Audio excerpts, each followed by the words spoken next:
Bonjour à tous. J'espère que vous allez bien. Moi, ça va super bien.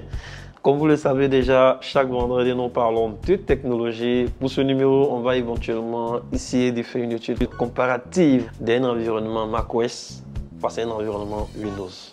Si vous êtes fanatique de Mac, de Apple et ses dérivés, c'est le moment de prendre votre siège. Ça sera juste après ça.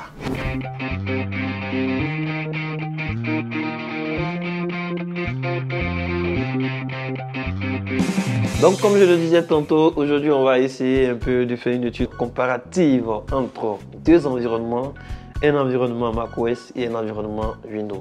L'environnement Windows, c'est un peu un environnement à toutes les bourses. Voilà. Peu importe votre budget, c'est permis à tout le monde de s'acquérir un ordinateur qui fonctionne sur un environnement Windows. Là, on a une panoplie de marques, de fabricants qui se sont alignés dessus, notamment HP, Lenovo, Dell, Asus et plein d'autres. Quant à l'environnement Apple, c'est un environnement très restreint, c'est un environnement premium, c'est du luxe.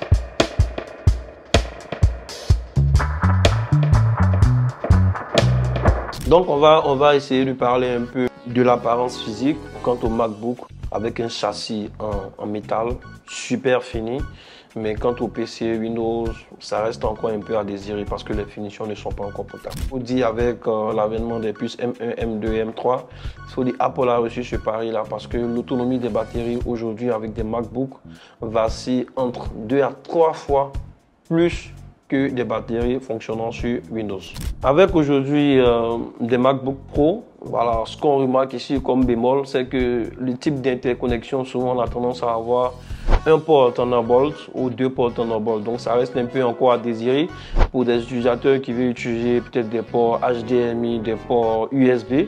Là encore, ça reste un peu compliqué. Mais avec des PC fonctionnant sur Windows, on a une panoplie de ports. Voilà.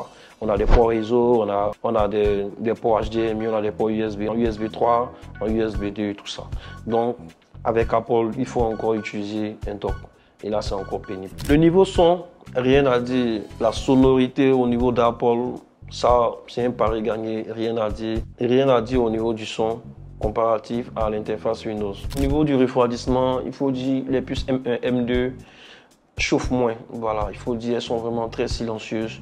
Mais quant au PC, on a tendance à avoir un peu de bruit avec des systèmes de refroidissement des ventilos lorsque on sollicite un peu plus le processeur. Maintenant, on va essayer de parler un peu de l'upgradabilité, c'est-à-dire qu'on voudra maintenant faire un upgrade au niveau du PC.